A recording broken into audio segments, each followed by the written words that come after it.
네, 감사합니다. 오늘 하나님께서 저와 여러분들에게 주시는 말씀은 사도행전 15장 5절에서 11절 말씀이죠. 하나님의 은혜가 임한 곳에 주님도 임마누엘 하십니다. 이런 제목인데요. 말씀 증거될 때 우리 하나님의 은혜와 사랑이 이곳에 함께하길 원합니다.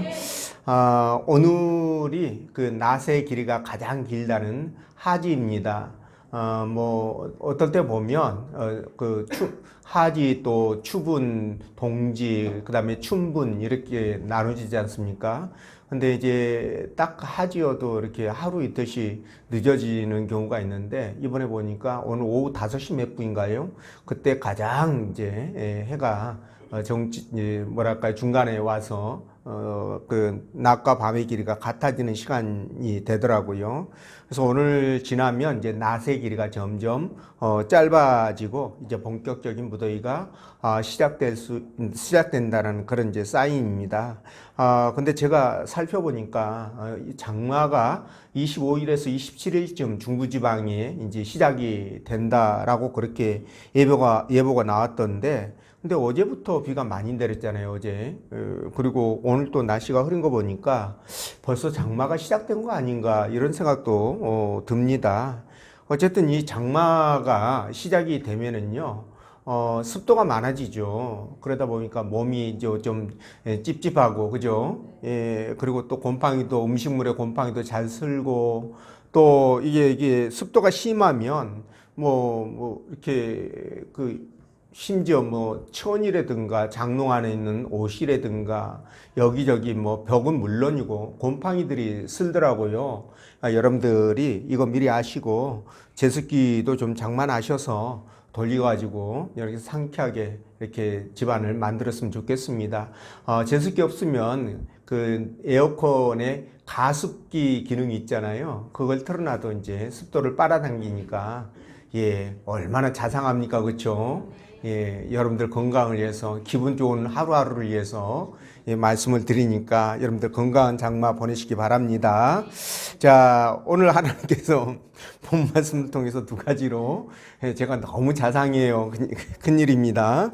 은혜를 주셨는데, 그 첫째가 예수님은 성도의 영원한 임마누엘이십니다 라는 것이고, 두 번째가 하나님의 구원의 은혜는 그 어떤 곳에도 스며든다는 말씀인데요. 이 말씀을 따라가면서 하나님의 구원의 은혜는 이 세상 그 어디에도 임하시며 함께 하신다는 것을 성령께서 들려주시는 하나님의 음성으로 듣도록 하겠습니다. 자, 첫째로 예수님은 성도의 영원한 임마누엘이십니다 라는 건데요. 9절에서 10절 말씀 함께 읽어봅니다. 시작.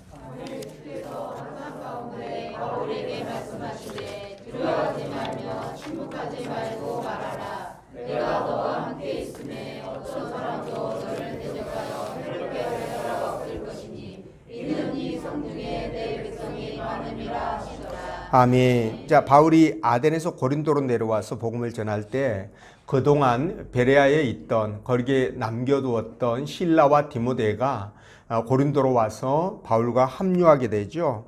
이에 바울도 힘을 얻어서 하나님 말씀에 붙잡혀 예수가 그리스도시다, 이렇게 담대하게 유대인들 해당에서 또 사람들에게 전하게 되는데요. 자, 그들이 이 복음을 받아들이고 구원에 이르렀다면 얼마나 좋았을까요? 그런데 저들은 우리의 기대를 저버리지 않고 바울 일행을 대적합니다. 안타깝고 굉장히 가슴 아픈 일인데요. 6절을 보면 저들이 복음을 거부하자 바울이 옷을 털면서 복음을 대적했던 유대인들에게 너희 피가 너희 머리로 돌아갈 것이요 나는 깨끗하니라, 이후에는 이방인에게로 가리라, 이렇게 말합니다. 자, 바울은 열심히 복음을 전했지만 유대인들이 거부했지 않습니까? 그렇죠? 그 결과에 대한 책임과 심판은 그들의 몫이라는 거죠. 그렇게 말하고 사도 바울은 복음을 전한 사명을 다 했기 때문에 난 더 이상 너희들의 불신앙에 대해서 책임지지 않는다, 나에게 책임의 의무가 없다, 이렇게 선언한 말씀이에요. 그래서 다른 말로 바꾸면 나는 하나님 앞에 깨끗하다, 이런 뜻이 되겠지요. 그리고 이후에는 이방인에게로 가리라, 이렇게 말했는데 유대인들이 복음을 거부했으니까 이제부터는 이방인들에게 가서 복음을 본격적으로 전하겠다, 이 말씀인 것입니다. 자, 여러분, 이 내용은 사도행전 전체에서 반복적으로 흐르는 그런 중심 내용인데요. 복음이 유대인들에게서 시작을 해서 이방인들에게 확장되어져 가는 하나님의 그 구원 계획을 이걸 통해서 우리에게 보여주시는 것입니다. 자, 사실 복음을 전하는 것은요, 그때나 지금이나 쉬운 일이 아니죠. 복음은 정말 복음을 전하는 것은 정말 어렵습니다. 왜냐하면 그것이 바로 영적인 치열한 싸움이기 때문에 그런 거죠. 그래서 바울은 죽을 각오로 이 치열한 영적, 육적 싸움을 싸웠는데요. 이런 싸움의 한가운데 서 있는 사도 바울에게 하나님께서 오늘 9절 10절 말씀을 통해서 그에게 위로와 격려를 주시는 그런 모습을 보게 되는데, 주께서 밤에 환상 중에 바울에게 나타나 가지고 뭐라고 말씀하십니까? 두려워하지 말며 침묵하지 말고 말하라. 내가 너와 함께 있으며 어떤 사람도 너를 대적하여 해롭게 할 자가 없을 것이니 이는 이 성 중에 내 백성이 많음이라. 이렇게 말씀합니다. 자, 여러분, 사도 바울이 이 말씀을 들었을 때 얼마나 기뻤을까요? 아마도 천군만마를 얻은 것처럼 너무나 감사했을 것입니다. 자, 지금까지 바울이 복음을 전해서 사람들이 회심하고 그리고 교회가 세워지는 과정에서 단 한 번도 순탄하게 그 일들이 이루어진 적이 없었습니다. 자, 1차 전도 여행 때는요, 누스트라에서 돌에 맞아 사도 바울이 가사 상태에 빠지는 그런 일도 있었잖아요. 그리고 2차 때에도 계속 유대인들과 현지인들의 공격과 이 비난을 받고 몸을 피하기가 다반사였습니다. 자, 본문에서도 바울은 고린도의 유대인들에게 복음을 전하다가 매우 큰 공경에 처했다는 것을 알 수가 있는데, 아마 이런 것들 때문에 또 이 고린도를 떠나고 싶은 마음이 들지 않았을까 싶기도 합니다. 자, 그런데 여러분, 여기서 한 가지 우리가 알아야 될 것이 뭐냐면, 오늘 사도 바울처럼 말입니다. 사도 바울이 복음을 전할 때 사도 바울이 주님이 시키지도 않았는데 자발적으로 자의로 자기 의사로 막 복음을 전하고 다니고 그런 거 아니잖아요. 그렇죠? 예, 사도 바울이 복음을 전하는 것은 주님께서 시키신 일입니다. 그리고 주님이 내가 함께 하겠다라고 그렇게 약속을 해 주신 거예요. 자, 그럼에도 불구하고 이렇게 했다면 여러분, 복음을 전할 때 우리가 일반적으로 어떤 어려움도 고난도 없이 그냥 순탄하게 복음을 전할 수 있을 것 같은 느낌이 들잖아요. 그렇죠? 근데도 이렇게 복음을 전할 때 가는 곳곳마다 고난과 핍박과 어려움과 많은 문제들이 이렇게 따라다녔다는 것을 우리가 알 수 있는데, 그런데 어떤 사람들은요, 예수 믿고 교회만 다니면 고난도 없고 어려움도 없고 문제도 해결되고 그냥 만사형통 꼬부랑통, 그렇죠? 병도 잘 낫고 잘 되고 잘 풀리고 이렇게 생각을 하는 사람들이 있어요. 복만 받을 것으로, 예, 그렇게 생각을 하는 사람들이 의외로 많습니다. 예, 그러다 보니까 여러분, 이제 무슨 문제가 생기면 그게 힘들고 어려우면 시험에 들고, 그죠? 결국은 교회를 떠나고 이런 사람들을 보게 되는데, 여러분, 그렇지만 여러분, 오늘 이 말씀을 보면, 아니, 사도 바울도 주님이 명령하셨고 그리고 주님이 함께 하신다고 약속하셨음에도 그런 고난이 있지 않았습니까? 그러니까 믿는 저와 여러분들에게도 살아가는 삶 속에서 여러 가지 고난과 어려운 문제들을 만날 수 있다는 거예요.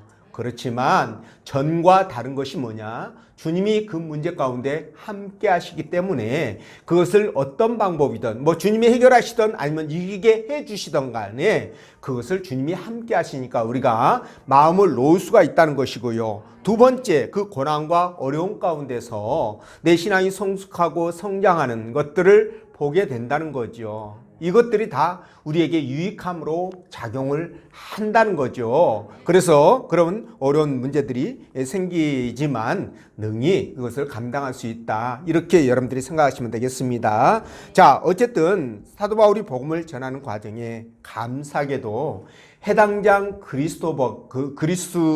그리스도보가 회심을 하게 되죠. 그걸 보고 아마도 많은 유대인들이 함께 회심을 하게 되는데요. 이 때문에 다른 유대인들이 마음이 격동하죠. 그래서 바울을 더욱 심하게 박해했을 것으로 보입니다. 바로 이런 순간에 주님이 바울에게 나타나서 내가 너와 함께 할 것이고 아무도 너를 대적할 자가 없을 것이다, 이렇게 말씀을 하셨으니까 이게 얼마나 바울에게 위로와 큰 힘이 됐겠냐는 거예요. 그러면서 하시는 말씀이 그러니까 너는 두려워하지 말고 잠잠하지 말고 말을 해라. 저들을 두려워하지 말고 담대하게 나가서 복음을 전해라, 이렇게 말씀을 하는 겁니다. 자, 여러분 어떻습니까? 이 말씀을 저와 여러분들에게 직접 하신 말씀은 아니잖아요. 그럼에도 이 말씀을 우리가 읽을 때 듣기만 해도 가슴이 벅차오르는 그런 감동을 느낍니다. 어떤 분들은 눈시울이 날 만큼 감사한 그런 말씀이라고도 합니다. 자기 형편과 처지에 따라서, 처한 어떤 상황에 따라서 이런 말씀들을 읽을 때 그런 감정이 생기지 않겠습니까? 자, 근데 여러분들은 정말 너무 감사한 게 저도 마찬가지고요. 우리가 믿는 하나님과 우리의 구주가 되시는 예수님은 항상 이렇게 저와 여러분들을 대해 주시고 있다는 사실이에요. 믿으시는지요? 그래서 우리 주님은 절대로 저와 여러분들을 떠나지 아니하시고 항상 함께 하신다는 겁니다. 언제까지요? 세상 끝날까지입니다. 마태복음 20장 28장 20절에 나오지 않습니까? 세상 끝날까지 우리와 함께 하신다라고 약속을 하셨는데, 이걸 히브리어로 뭐라고 말하느냐? 바로 임마누엘이다, 이렇게 말합니다. 하나님께서 우리와 항상 함께 하신다. 이 약속이 바로 임마누엘이에요. 그래서 이사야 7장 14절에 이 임마누엘이라는 말이 나오는데요. 성경의 전체 임마누엘이라는 단어가 3번 나옵니다. 7장 14절, 이사야 8장 8절, 그리고 마태복음 1장 23절에 나오는데, 7장 14절에서 그러므로 주께서 친히 징조를 너에게 주실 것이라. 보라, 처녀가 잉태하여 아들을 낳을 것이요 그의 이름을 임마누엘이라 하리라, 이렇게 말씀하셨는데, 여러분 이 말씀을 하시게 된 배경이 있습니다. 당시 유다에는 이 아하스라는 왕이 통치를 하고 있었던 때인데, 그때 주변국들이 호시탐탐 이 유다를 노리고 있어서 이 아하스 왕이 공포에 질려 있는 거예요. 두려움에 떨고 있을 때 하나님이 이사야를 보내가지고 말씀을 하십니다. 하나님이 자기 백성과 함께 계시기 때문에 결국 유다는 보존될 것이다, 이 말씀을 전하게 되는 거예요. 그 표징으로 임마누엘이라는 단어를 사용하십니다. 그때 내가 너와 함께 하겠다는 거예요. 내가 너희들과 함께 하겠다는 겁니다. 이게 바로 임마누엘이거든요. 그리고 마태복음 1장 23절에 보라, 처녀가 잉태하여 아들을 낳을 것이요 그의 이름을 임마누엘이라 하리라 하셨으니, 이를 번역한즉 하나님이 우리와 함께 계시다라는 거예요. 얼마나 감사합니까?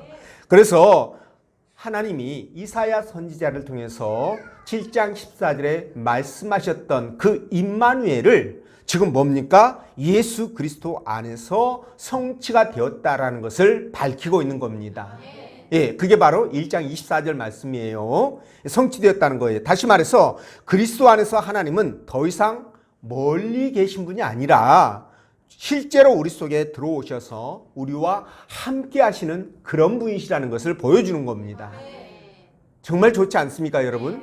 그 하나님은 바로 광야에서 이스라엘 백성들과 임마누엘 하셨고, 그리고 선지자들과 함께 임마누엘 하시면서 이스라엘 백성들에게 당신의 말씀을 선포하시게 한 거예요.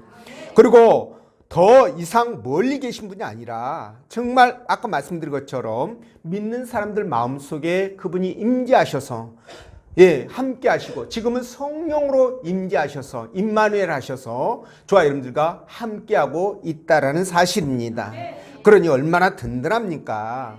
여러분 이거 생각하면은요, 우리가 이 땅을 살아갈 때 만나는 여러 가지 어려움들이 있잖아요. 고난들이 있고 문제들이 있습니다. 그럴 때 여러분 어떻게 해야 됩니까? 어떤 일을 만난다고 할지라도 우리는 위축돼서는 안 된다는 거죠. 불안해하거나 두려워할 이유도 없습니다. 왜냐하면 주님이 우리의 임마누엘이 되시는데 뭐가 두렵고 뭐가 불안하겠습니까? 그렇지 않습니까, 여러분?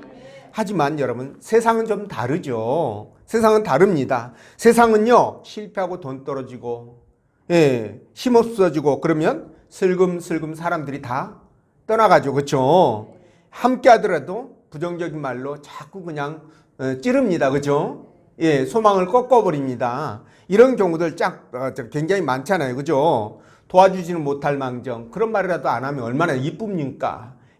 그리고 거리두기 하다가 또 결국은 떠나가잖아요. 이게 바로 세상 사람들의 모습입니다. 물론 그렇지 않는 사람도 있긴 하지만 대체로 그렇다는 거죠. 그런데 우리 주님은 어떻습니까? 저와 여러분들 곁에서 함께 하시면서 아예 우리 안에 내주하시면서, 그죠? 저와 여러분들을 지키시고 보호하시고 그 길을 선하게 인도해 가신다는 거예요. 그러니 얼마나 감사합니까? 근데 말이죠, 하나님은 특히 저와 여러분들이 실패하고 낙심하고 절망하고 이럴 때 더더욱 하나님이 정말 그런 모습들을 보면서 같이 가슴 아파하시고, 같이 그 문제를 우리가 그 문제를 해결해 가기를 원하시며 그것을 해결할 수 있도록 지원해 주시고, 아예 우리가 힘을 더 이상 못 내면 아예 당신이 직접 나가서 해결해 버리시지 않습니까? 이렇게 우리를 도우시고 함께 하신다는 거예요. 여러분, 히스기야가 정말 그 하나님 앞에 이제 죽을 날짜를 받아놓고요, 기도를 하잖아요. 그때 이사야 선지자를 통해서 뭐라고 말씀하시냐면, 너는 가서 히스기야에게 이르기를 내 조상 다윗의 하나님 여호와께서 이같이 말씀하시기를 내가 내 기도를 들었고 내 눈물을 보았노라, 이렇게 말씀하거든요. 그러니까 히스기야가 죽을 위기에 빠져서 코가 석자, 넉자, 열자 빠져가지고 정말 그렇게 완전히 그냥 뭡니까? 살아도 산 목숨이 아니잖아요. 그럴 때 여러분, 히스기야가 누구를 찾았습니까? 하나님을 찾았지요. 그리고 하나님 성전에서 정말 그렇게 이렇게 기도를 하게 되는데 하나님이 그 간절하게 했던 그 기도를 보았다는 거예요. 이기에 처해 있던 히스기야의 그 눈물을 보았다는 거예요. 그러면서 해결의 방법을 하나님께서 찾아가시지 않습니까?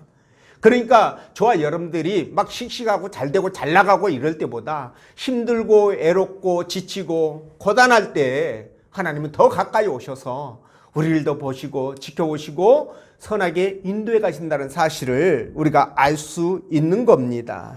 그래서 그런 하나님께서 지금 저와 여러분들에게도 함께 임마누엘 하신다는 거예요. 얼마나 감사할 일입니까? 자, 이 임마누엘 하나님이 나와 함께 하시고 나를 지키시고 나를 보호하신다는 사실을 여러분들 믿으신지요? 정말 믿으신지요? 그렇다고 한다면 여러분,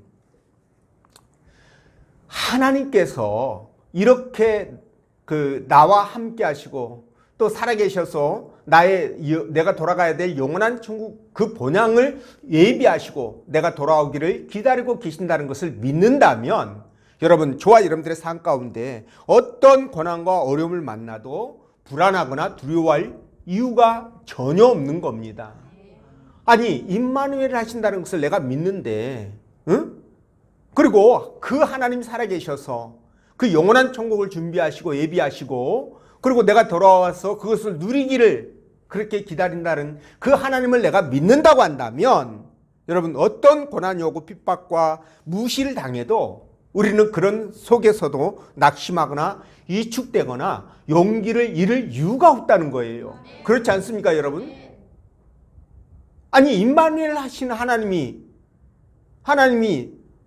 나와 함께 하시는데 왜 우리가 그런 일들에 위축이 되냐 이겁니다. 하나님께서 순간순간 우리를 지키시고 보호하시고 그리고 선하게 인도해 가시니까 전혀 여러분 위축되지 마십시오. 불안해하지도 마십시오. 하나님 앞에 그냥 감사하면서 기뻐하면서 그렇게 살아가시면 여러분, 나머지는 누가 책임지실까요? 하나님께서 책임져 주시는 겁니다. 아직 일어나지 않을 일까지 예상해가지고 미리 땡겨서 가불해가지고 근심하고 걱정할 이유는 전혀 없는 거죠. 정신 건강 차원에서 전혀 득될 게 없다는 거예요. 그러니까 여러분들이 그냥 하나님을 믿으셨다면, 그런 하나님을 믿는다면 여러분들은 이제 뭡니까? 어떻게 해야 됩니까? 다 그분께 맡기시고, 그죠? 그리고 여러분들의 마음에 평안을 누리시면 되는 겁니다. 자, 여러분 창세기 28장 15절 보면 내가 너와 함께 있어 내가 어디로 가든지 너를 지키며 너를 이끌어 이 땅으로 돌아오게 할지라 내가 내게 허락한 것을 다 이루기까지 너를 떠나지 아니하리라.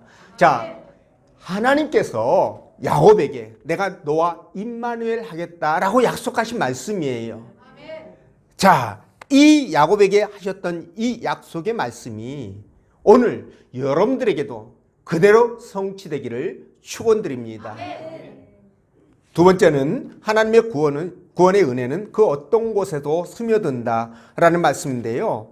우리 10절 말씀 아까 읽었죠. 한 번 더 읽어보겠습니다. 시작. 내가 너와 함께 있음에 어떤 사람도 너를 대적하여 해롭게 할 자가 없을 것이니 이는 이 성중에 내 백성이 많으니라 하시더라. 아멘. 자, 유대인들에 대한 두려움이 있었을 이 사도 바울에게 주님은 9절에서 밤의 한상 중에 두려워하지 말며 그리고 침묵하지 말고 말하라고 복음을 전하라고 이렇게 하셨죠. 그 이유를 10절에서 두 가지로 정리하십니다. 첫 번째는 뭐냐면 너를 대적하여 해롭게 할 자가 없을 거라는 거예요.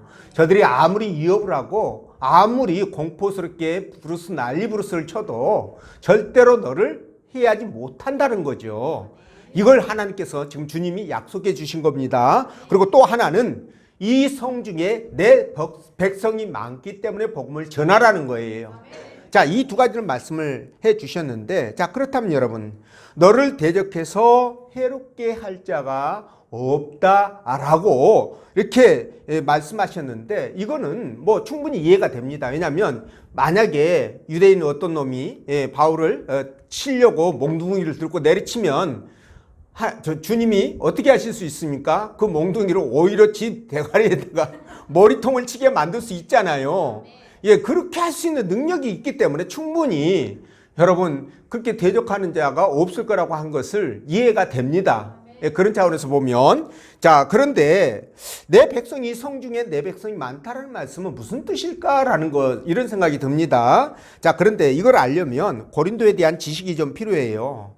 여러분 이 고린도는 군사적으로 또 상업적으로 굉장히 요충지입니다. 그리고 이 고린도는요 동쪽, 남쪽, 서쪽이 전부 다 그 해안과 접해 있어요. 그리고 이 고린도는 그 펠레포네소스라는 그 반도가 있거든요. 고린도 밑에 있는 반도가 있는데 그것과 그 본토와 연결하는 그러니까 그리스 본토와 연결하는 지점에 있기 때문에 이 그 고린도는 무역과 그리고 상업이 굉장히 성했습니다. 거기에다가 고기를 잡는 배들이 어디로 오냐면 이 고린도로 다 들어오는 거예요. 거기가 이제 이 그 마케도니아의 관문처럼 돼 있기 때문에 글로 다 들어오는 겁니다. 그러니까 그 자연스럽게 사람이 많이 모이고 돈이 많이 모이고 그러니까 모든 것들이 풍족하고 또 풍성했는데 반면에 무슨 문제가 있었냐? 그런 곳이다 보니 자연스럽게 도덕적인 타락과 그렇게 성적인 타락이 굉장히 심했습니다. 더욱이 이곳은 미의 여신이었던 아프로디테라는 그 여신이 있거든요. 이 아프로디테, 아프로하고 디테하고 이게 말이 섞여가지고 아프로디테 신전이 있었는데 이 신전에는요.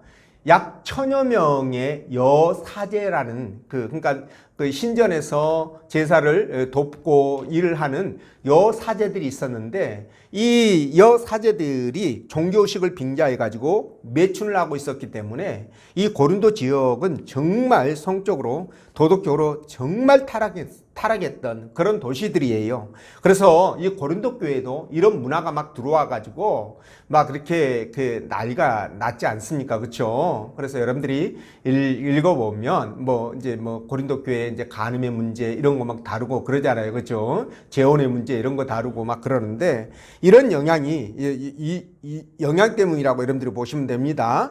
그리고 오죽하면 이 그 고린도에는요. 이 매춘부라는 뜻을 갖고 있는 고린도 아가씨라는 말이 생겨날 정도로 고린도 아가씨 그러면 매춘부를 지칭했던 그런 말로 그렇게 사용이 됐고요. 그리고 또 성적으로 문란한 자를 이끌어 가지고 고린도인이 되다 이런 뜻으로 사용을 했답니다.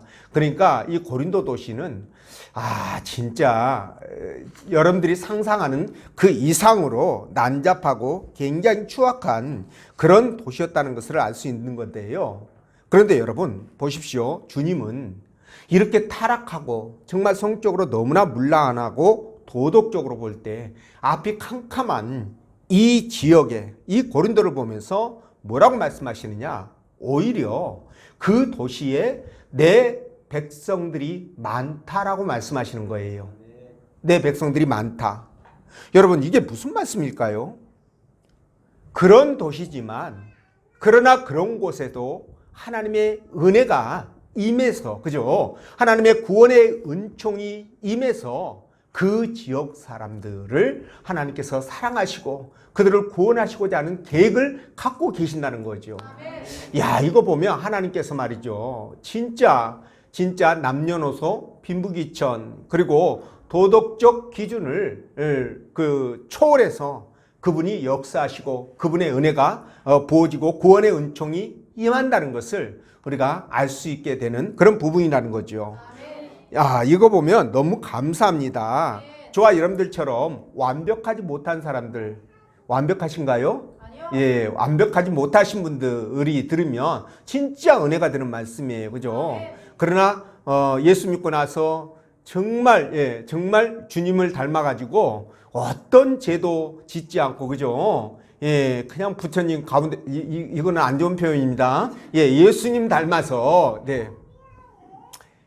예수님 닮아서 그렇게 예수님처럼 살아가신 분이라면 뭐 쉽게 공감이 안 되는 부분일 수도 있겠지만 그 반대의 경우라고 한다면 정말 공감이 되는 그런 부분들이에요.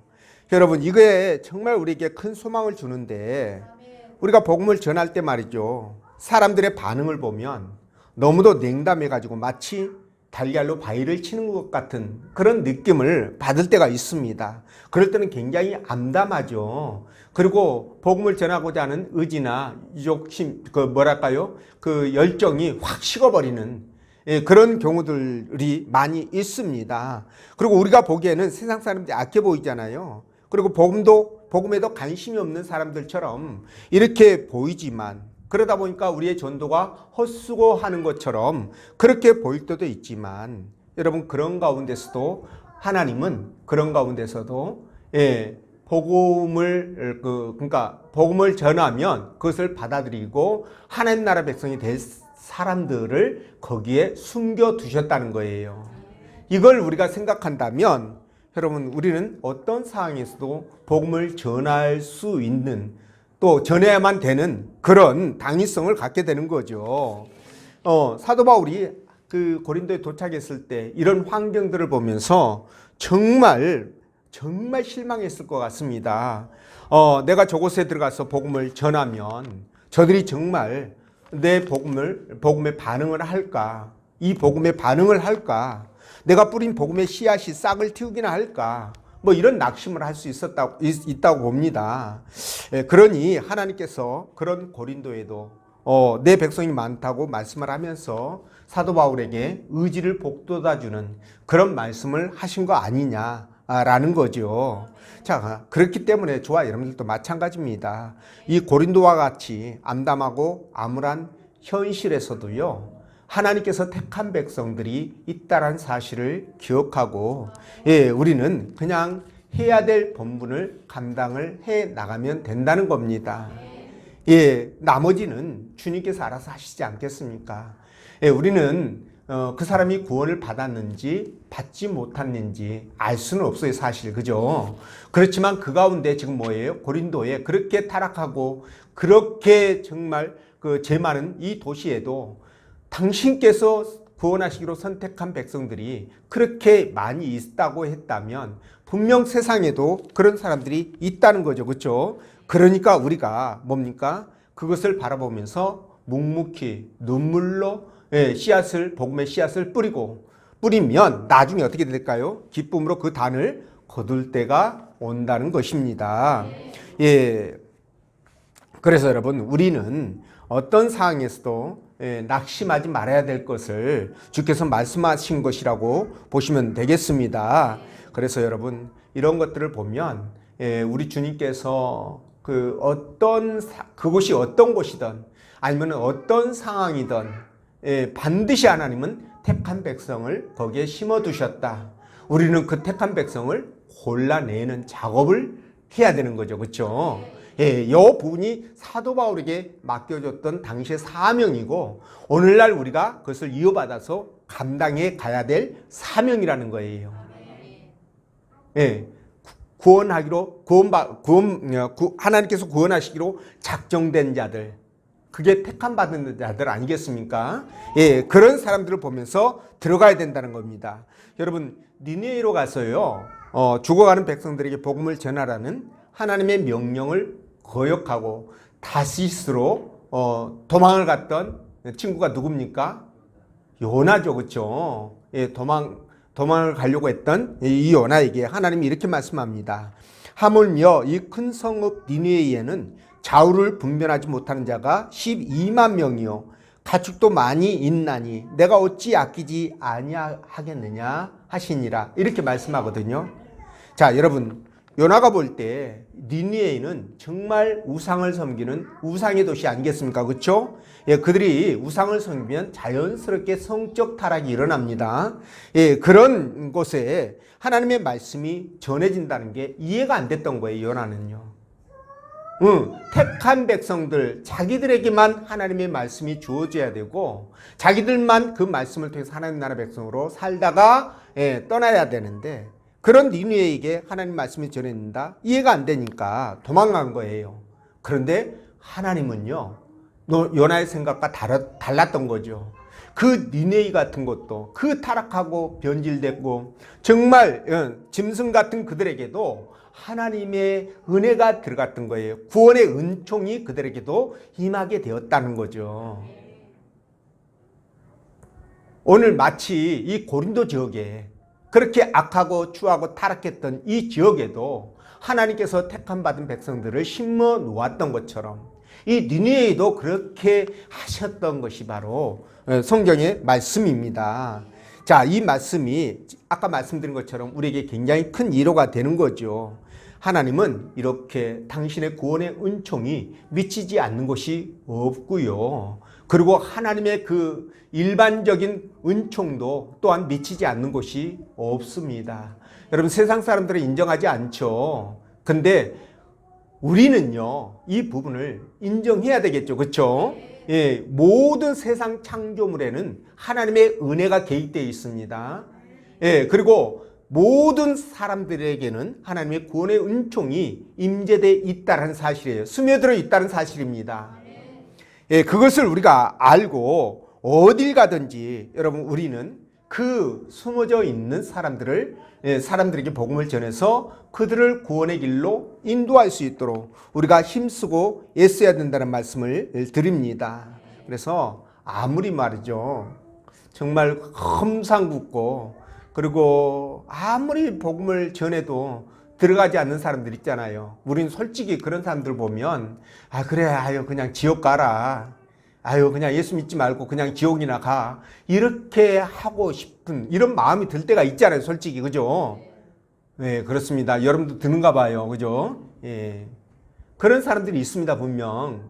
그럼에도 불구하고 성경은 우리 생각과 다르게 그런 사람들에게도 꾸준히 복음을 전할 것을 말씀하십니다. 예, 그게 바로 지금 이 바울이 맞닥뜨린 고린도 상황인 거예요. 그렇다면 일단 우리 가족들 그죠? 포기하면 안 되겠죠, 그렇죠? 근데 가족들 같은 경우는 가족이니까 이게 통할 수 있거든요, 그렇죠? 제가 뭐라고 말씀드렸습니까, 여러분들에게? 농담 반, 진담 반으로 예, 교회 나올 때까지 뭐 하라고요? 뭐 하라고 말씀드렸습니까? 얼마 동안? 그렇습니다. 40일 금식하면 안 나올 사람 없겠죠, 그렇죠? 만약에 안 나온다고 하면, 그래도 안 나온다고 하면 그 사람은 가족 아닌 거예요. 아니 죽어도 괜찮다는데 무슨 죽어도 괜찮다고 생각하는 사람이 가족이 되겠습니까, 그렇죠? 예, 가족이 될 수 없는 겁니다. 40일 금식하면 다 나오게 되어 있습니다. 가족이라면 다 나오게 되어 있어요. 사람 살려야 되잖아요, 그죠? 그러다가 죽게 생겼는데, 근데 여러분들이 40일 안 하시니까 안 나오시는 거예요, 지금. 그렇다고 목사님이, 지금 막 CC 넣고 막 그랬는데, 목사님 내가 내일부터 막 40일 금식하겠습니다. 이러지 마십시오, 또. 뭔 소리 하는지 모르겠네요, 저도. 어쨌든, 여러분들, 우리가 그런 마음은, 그런 뜻은 이해를 하고, 주님의 그 마음을 이해를 하시고, 우리가, 그렇게 관심을 갖고, 우리가 복음을 전하면서 살아가야 되겠다. 이것이 바로 하나님의 구원의 은총이 이 세상 어떤 곳에서도 미치지 않는 곳이 없다. 스며들지 않는 것이 없다. 이것을 기억하시고 여러분들이 항상 준비된 영혼들, 택하기로 작전된 백성들을 저와 여러분들이 구원하기 위해서 힘쓰고 애쓰는 여호와 여러분 되시기를 주의 이름으로 축원드립니다. 기도합니다.